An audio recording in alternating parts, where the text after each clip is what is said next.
ఈ కనిపించే ఇల్లే గవర్నమెంట్ స్కూల్. 78 ఇయర్స్ కంప్లీట్ చేసుకుని ప్రెజెంట్ 79th ఇండిపెండెన్స్ డేని సెలబ్రేట్ చేసుకుంటున్నాం. అయితే మా అల్లూరి సీతారామరాజు జిల్లాలో ఉన్న కొన్ని సమస్యలను మీకు చూపిస్తాను. స్కూల్ బిల్డింగ్ లేకుండా ఇలాంటి చెట్టు కింద, ఇంటి బయట పాఠాలు చెప్పే స్కూల్స్ మా ఏఎస్ఆర్ జిల్లాలో పదుల సంఖ్యలో ఉన్నాయి. డైలీ స్కూల్కి వచ్చే పిల్లలు ఉన్నారు, బాగా క్లాసెస్ చెప్పే టీచర్ ఉన్నారు, కానీ అక్కడ స్కూల్ బిల్డింగే లేదు. అయినా పిల్లలకు యూనిఫామ్, మిడ్ డే మీల్స్ వంటి అన్ని గవర్నమెంట్ పథకాలు అందుతున్నాయి. కొన్ని ఊర్లలో రోడ్లు అయితే ఇలా ఉన్నాయి. కొన్ని ఏరియాస్లో అయితే పేషెంట్ని మోసుకుంటూ హాస్పిటల్కి తీసుకెళ్లే పరిస్థితి. ఈ డెలివరీ కేసులు కూడా డోల్ మోట తీసుకెళ్తున్నాను సార్.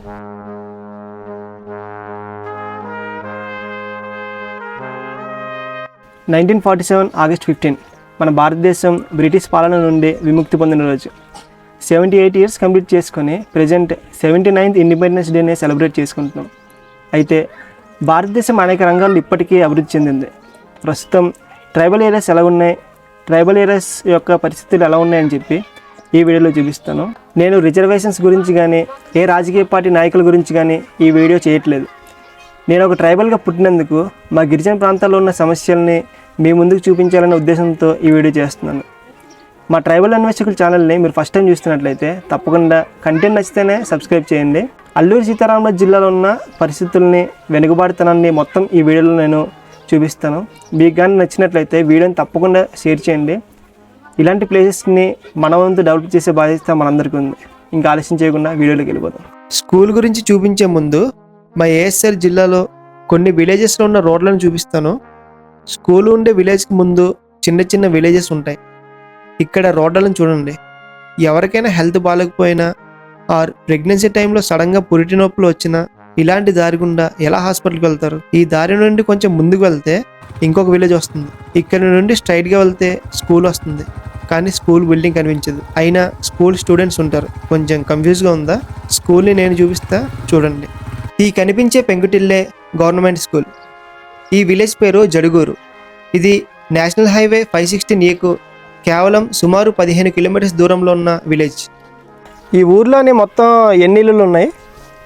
29 గడపలు ఉన్నాయి సార్. మొత్తం అందులో జనాభా ఎంతమంది ఉంటారు? 153 మంది సార్. 153 మంది. అవును సార్. ఓకే, అంటే ఈ ఊర్లోని మరి పిల్లల దగ్గరకు ఒక 30 మంది వరకు విద్యార్థులు ఉన్నారని చెప్పారు కదా. మరి స్కూల్ అయితే మరి ఇక్కడ బిల్డింగ్ లేదు, మరి ఏంటి ప్రాబ్లం ఏంటి ఇప్పుడు దాకా ఇక్కడ కట్టకపోవడానికి? అదే 2019లో పునాది కట్టేసారు సార్. అప్పటి నుండి పెండింగ్లో ఉండిపోయినది సార్. ఈ పునాదులే స్కూల్. 2019లో పునాదులు నిర్మించినప్పటికీ ఇప్పటికీ స్కూల్ కట్టలేదని గ్రామస్తులు చెప్తున్నారు. వర్షాలు పడిన టైంలో ఒక్కోసారి ఈ చెట్టు కింద, ఒక్కోసారి ఈ ఇంటి బయట క్లాసెస్ చెప్తున్నారు. ఇక స్కూల్ వచ్చి ఎన్ని సంవత్సరాలు అవుతుంది? ఈ గ్రామంలో స్కూల్ అయితే చెప్తే ఒక 6 ఇయర్స్ అయిపోద్ది. మినిమం 5 కాదు 6. మేము స్టార్ట్ అయినప్పటి నుంచి యాక్చువల్ ఏర్పాటు చేశారు. అంతకుముందు నుంచి చెట్ల కిందన ఇంకా కొంచెం ఖాళీల స్థలాలు ఉంటాయి కదా, దాని దగ్గర విద్యని మరి టీచర్స్ అంతా అభ్యసించేవారు పిల్లలకి. కొంచెం రోడ్డు అంత ఇబ్బందుల వల్లే కాస్త బిల్డింగ్ కూడా ఏర్పాటు సరిగ్గా లేకపోవడం వల్ల కొంచెం అలా ఆగిపోయింది. అన్ని సంవత్సరాల నుంచి ఆగిపోయింది. తరగతి గదుల మధ్య రేపటి దేశం నిర్మాణం మొదలవుతుంది అంటారు. అలాంటిది ఇక్కడ తరగతి గదులే లేవు. మరి దేశ నిర్మాణం ఎలా మొదలవుతుంది? ప్రపంచంలోనే 3rd లార్జెస్ట్ ఎకానమీగా అవతరించాలనుకునే ఇండియాలో గ్రామాలు అభివృద్ధి చెందితేనే దేశం కన్నా కలలు సాకారం అవుతుంది. మొదట్లోనే కొంచెం ఏదో విధంగా విద్యను అభ్యసించాలంటారు కదా పెద్దలు. అని పెట్టి చెట్టు కిందన పెట్టి వాటి ద్వారా దాంట్లో బోర్డు పెట్టి కొంచెం క్లాస్ మొత్తం ఇచ్చేవారు టీచర్స్ అంట. ఇక్కడ మరి టీచర్స్ కానీ వీళ్ళు ఎలా చెప్తున్నారు పాఠాలు కానీ అంతా? బాగానే చెప్తున్నారు సార్. బాగా చెప్తున్నారా? అవును సార్. ఓకే, ఈ స్కూల్ పిల్లలకి కూడా చాలా మంచిగా వస్తున్నారు సార్. మరి వాళ్ళకి మధ్యాహ్నం పూట భోజనం అన్నీ అందుతుందా గవర్నమెంట్ నుంచి? అందుతుంది సార్.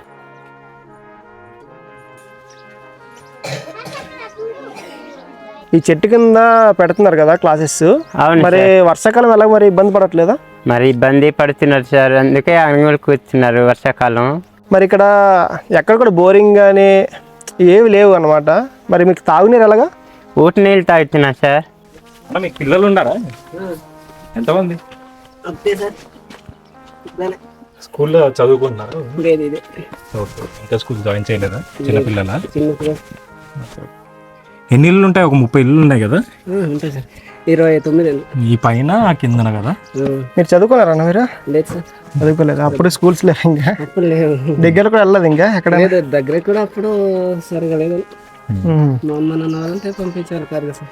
వర్షం పడితే మీ ఊరికి రావడం కొద్దిగా ఇబ్బంది కదా? ఇబ్బంది ఉంటుంది. ఇప్పుడే చాలా ఇబ్బందిగా ఉంది. ఇది కొద్దిగా పర్లేదు కానీ సార్, మరి ముందంటే అసలు ముందు ఇంకా దారుణంగా ఉండదా? ఇది కూడా గవర్నమెంట్ చేసిన ద్వారా మీరు చేసుకున్నారా? లేదు, మా అమ్మ చేసింది సార్. మీరే చేసుకున్నారా? అంటే ఈ సంవత్సరం మొన్న అంటే 2 నెలలు అవుతుంది అనుకుంటా. ఓకే. బాగులేనప్పుడు మరి హాస్పిటల్కి వెళ్ళడానికి కూడా ఇబ్బంది అయిపోతున్నాను సార్. మరి రోడ్డు లేక చాలా ఇబ్బంది. మరి ఈ డెలివరీ కేసులు కూడా డోల్ మోట తీసుకెళ్తున్నాను సార్. స్కూల్ బిల్డింగ్ లేదు కాబట్టి ఆ ఊర్లోనే పిల్లలకు వంట చేసే ఆవిడ యొక్క ఇంటి బయటే పిల్లలకు క్లాసెస్ చెప్తున్నారు.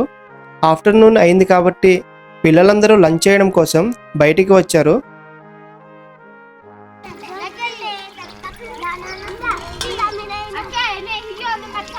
వీళ్ళకి ప్రభుత్వం నుండి వచ్చే bags, uniform, mid day meals వంటి అన్ని పథకాలు అందుతున్నాయి.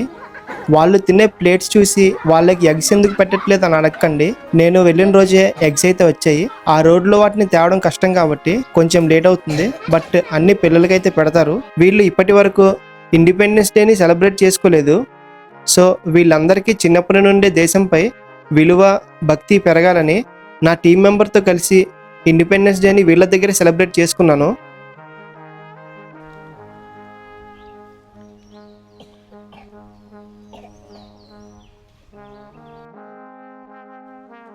జనగణమన అధినాయక జయ హే.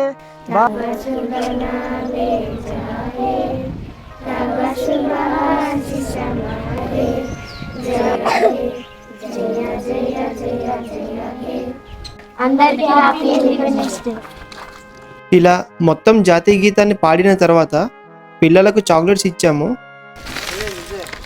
ఇంకో ఇవి పారేకండి, ఓకేనా? బుక్స్లో దాచుకోవాలి. ఇచ్చానా? ఈ వీడియోలో కేవలం స్కూల్ ఎలా ఉంది అని మాత్రమే చేశాను. ఇలా స్కూల్ లేక, రోడ్డు సదుపాయాలు లేక, వాటర్ ఫెసిలిటీస్ లేక మా గిరిజన ప్రాంతాల్లో ఇంకా కొన్ని విలేజెస్ ఉన్నాయి. కొన్ని ఏరియాస్లో ఆధార్ కార్డ్స్ కూడా లేని కుటుంబాలు ఉన్నాయి. సో ఈ వీడియో కానీ నచ్చినట్లయితే తప్పకుండా సబ్స్క్రైబ్ చేయండి. ఏఎస్ఆర్ జిల్లాలో ఉన్న సమస్యలన్నింటినీ వీడియో చేసి బయటకు చూపిస్తాను. Thank you so much.